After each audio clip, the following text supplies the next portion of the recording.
the Thomas Kilmann Conflict Inventory. Who's familiar with the Thomas Kilmann Conflict Inventory?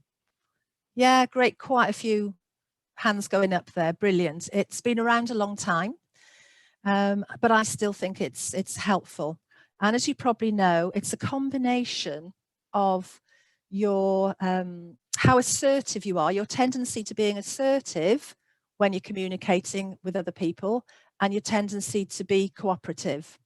So it's either how assertive you are in pushing your own needs, or how cooperative you are in accommodating the other person's needs.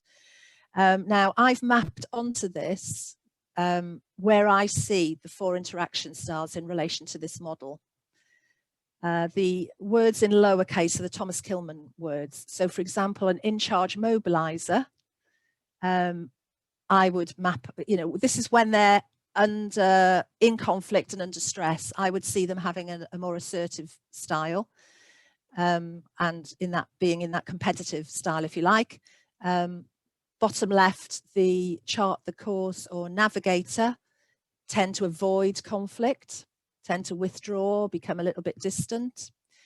The bottom right, the behind the scenes or synthesizer, often they tend to roll over and give in and go along with what the other people want, which doesn't necessarily give you the best result.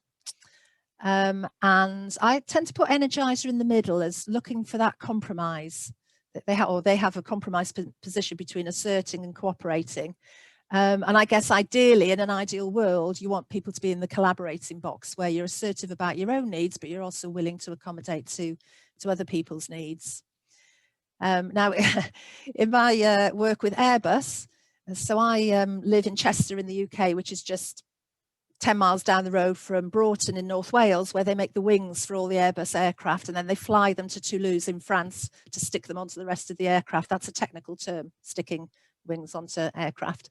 A lot of the operational people are, I would say, in charge, ESTJ, ESTP, ENTJ quite often.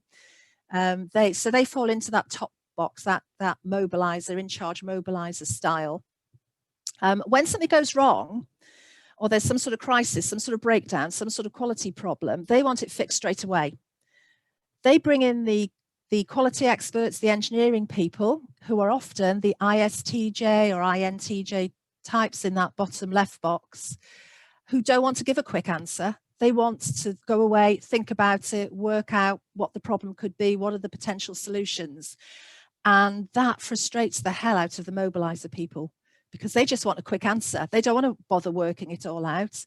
So one of the things I do when I coach people like this, for the navigators, I say to them, look, just tell them when you're going to get back to them. If you tell an in-charge mobilizer, I'll get to you by 5 o'clock today, or, they're happy with that.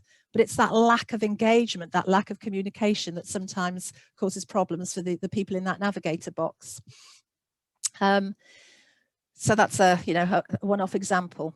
So we're halfway through this session. I'm going to be putting us into breakout groups shortly to discuss how we react in conflict and what we can do about it.